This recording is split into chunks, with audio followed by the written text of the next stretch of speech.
मेरा नाम उज़हर है और मेरा ताल्लुक पंजाब से है। मैं हमेशा से बहुत ज़िम्मेदार इंसान रहा हूँ। मुझे अपने काम पर फ़ोकस रहना बहुत पसंद है। मैंने ज़िंदगी में कभी अपना वक़्त ज़ाया नहीं किया और बाकी लड़कों की तरह लड़कियों के पीछे भाग-भाग कर खुद को ज़लील नहीं किया। मुझे कभी कोई लड़की पसंद ही नहीं आई थी। आज से कुछ साल पहले की बात है। मैं अपनी वालदा के साथ अपने रिश्तेदारों की शादी पर कराची गया। वहाँ मेरा पूरा खानदान उठा था। बहुत सारे कज़न्स, दौर के रिश्तेदार, कुछ तो ऐसे कि जिनके बारे में मुझे पता भी नहीं था कि वो मेरे रिश्तेदार हैं। इसी हुजूम में मेरी नज़र एक लड़की पर पड़ी जो मेरी दूर की कज़न थी। उसे देखते ही जैसे वक़्त थम सा गया। मैं काफ़ी देर तक उसे देखता रहा, फिर खुद पर काबू पाया कि कहीं कोई नोट ना कर ले। वो लड़की मुझे हर लिहाज से बेहद पसंद आई। मेरा दिल चाहा कि फ़ौरन उसे कह दूँ कि तुम कितनी हुसैन हो, काश तुम मेरी बन जाओ। लेकिन मैं अपनी बात दिल ही दिल में दबा गया। शादी खत्म हुई, वापसी का वक्त आया। मेरा दिल वापस आने को नहीं कर रहा था। मैं ड्राइविंग करते हुए सारा रास्ता उसी के ख्यालों में खोया रहा। बार बार उसका चेहरा आंखों के सामने आ जाता। घर पहुंचा तो भी वही बेचैनी, वही ख्याल। मैंने खुद को रोका कि उसे याद ना करूं, मगर वो लड़की तो जैसे मेरे दिल व दिमाग में नक्श हो गई थी। मैंने तब जाना कि मोहब्बत इंसान को कितना बदल देती है।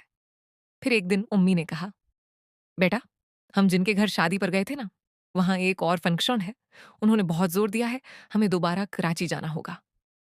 ये सुनकर मेरा दिल खुशी से झूम उठा। मैंने कहा, जी अम्मी, जरूर चलते हैं। मैंने इरादा कर लिया कि अगर इस बार वो लड़की मिली तो मैं उसे अपने दिल का हाल जरूर बताऊंगा। जब हम फंक्शन में पहुंचे, वो लड़की मेरे सामने थी, काले रंग के लिबास में। दिलक्श, हुसैन। मैं बस उसे देखता रह गया। दिल जोर जोर से धड़क रहा था, मगर एक बार फिर हिम्मत न हुई। अगली सुबह सब कजन्स ने समंदर जाने का प्लान बनाया। मैं दिल ही दिल में खुश था कि अब मौका मिलेगा। वहां जाकर मैंने उसे आहिस्ता से साइड पर बुलाया और कहा, आक्सा, क्या मैं तुमसे तुम्हारी जात से मुताल्लिक कोई बात कर सकता हूं? वो चौंक कर बोली, हाँ अजहर, बोलो ना, क्या बात है? मैंने कहा, बुरा तो नहीं मानोगी ना? वो मुस्कुराकर बोली, अरे बोलो भी, क्या बात है? पहेलियां क्यों बुझा रहे हो? मैंने दिल की धड़कनों के शोर में कहा, तुम मुझे बहुत अच्छी लगी हो।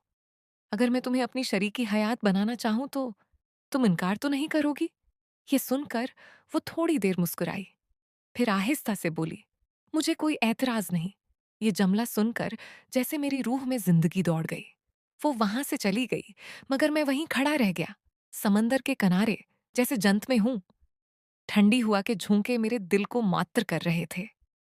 मेरा जी चाह रहा था कि जोर से चीख कर कहूं, आई लो यू अक्सा, मगर मैंने खुद पर काबू रखा।